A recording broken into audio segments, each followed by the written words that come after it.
What's up, everybody? It's me, E-Man, from E-Man's Movie Reviews. Zendaya is a talented actress and rising star in Hollywood. She's recently made history as the youngest woman to receive an Emmy in her critically acclaimed show, Euphoria. John David Washington is paving his own path in Hollywood with stellar performances in films such as Black Klansman and Tenet. Both stars have teamed up to star in the Netflix film Malcolm and Marie, written and directed by Sam Levinson. The film is about a filmmaker and his girlfriend as they discuss some challenges in their relationship. I got a chance to speak to both stars recently during a press roundtable. Check it out. Hello, this is Emmanuel or E-Man from E-Man's Movie Reviews out here in Chicago. Look, oftentimes film criticism is perceived as being more negative than positive, but I think that the best form is when it's constructive. So I was just wondering, what would you say is like the best film? What's the best criticism you've received professionally that you've taken to heart? Best criticism. Um, it's interesting because I guess of like social media and the world, I guess my life is more open to that. And I try to look at it never through a defensive kind of view. Although sometimes it's hard because I'm sensitive. You know what I mean? I'm an artist at the end of the day. I get sensitive about things and I want to do the best job and I want to make people proud and I want to do stuff that connects to people. And that's all I really want to do. And so to say that I don't care would be ridiculous because I do care. That's why I make movies in the first place, so that somebody can connect to it and feel seen by it. But I think for me, I try my best to navigate it in the sense of constructiveness, even things that are like straight up negative. You know what I mean? Sometimes like, okay, that's all right. That's a take and that's okay. And what can I learn from it anyway? And it's much easier said than done, because sometimes, either you feel like a Malcolm and you want to rant to the trees, or sometimes you just feel like crying, so it's kind of it kind of depends on how you choose to approach it. And for me, I try my best to take it constructively. I think I'm a tough cookie in a lot of senses. I was raised to be a tough cookie, and I think that's why maybe Marie is written that way. But I take on a lot and I handle a lot, and I think also to the I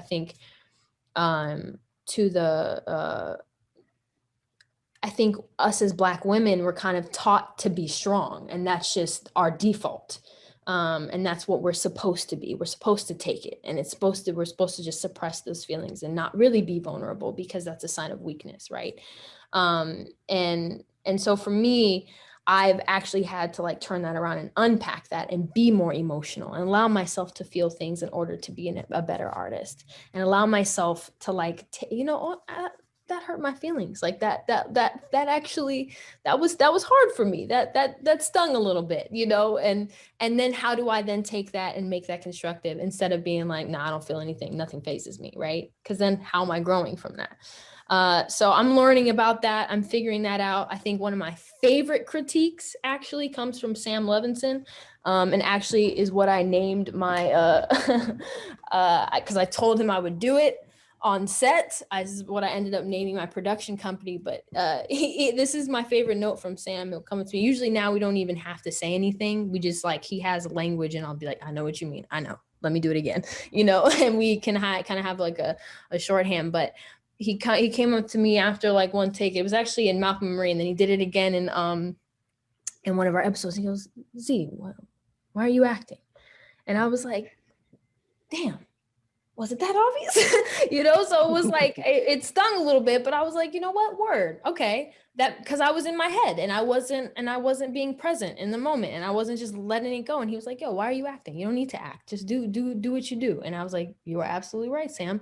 Ouch, but word, and so I was like, you know what, because you said that, because that was a bar, I'm going to make that the name of my production company. Why are you acting? Why? Just do it, so that was the most constructive criticism that I've gotten that sticks with me. So even when I am acting, I'm like, if I can feel myself acting, if I'm not being present, if I'm not allowing the character to take over, then I remember myself, why are you acting? Get out of there,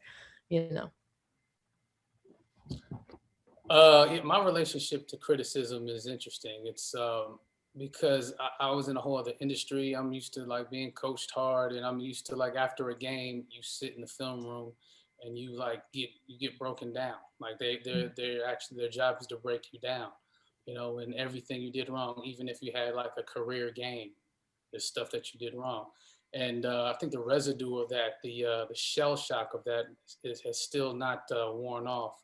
So, you know, I have this mentality that I've taken from football, like, you know, nothing is guaranteed. And like, no matter what you are on the call sheet, you know, it could, you know, you never know, you could still get cut. So like that, and like, you know, being who I'm related to, it's always going to relate to that in a criticism. So I don't, I've always been able to use it for fuel, any kind of criticism, and I'm seeing that that isn't good fuel, and I've noticed that even more so in this industry. But I do take it. I think it's important to be able to know what you can be better at, what you can work on, and I fully embrace that. There's certain people that I listen to more than others, I think, but you know, it's really some of the best critiques, I guess, or help I've gotten was to manage my expectation. What is the end result? What are you actually trying to?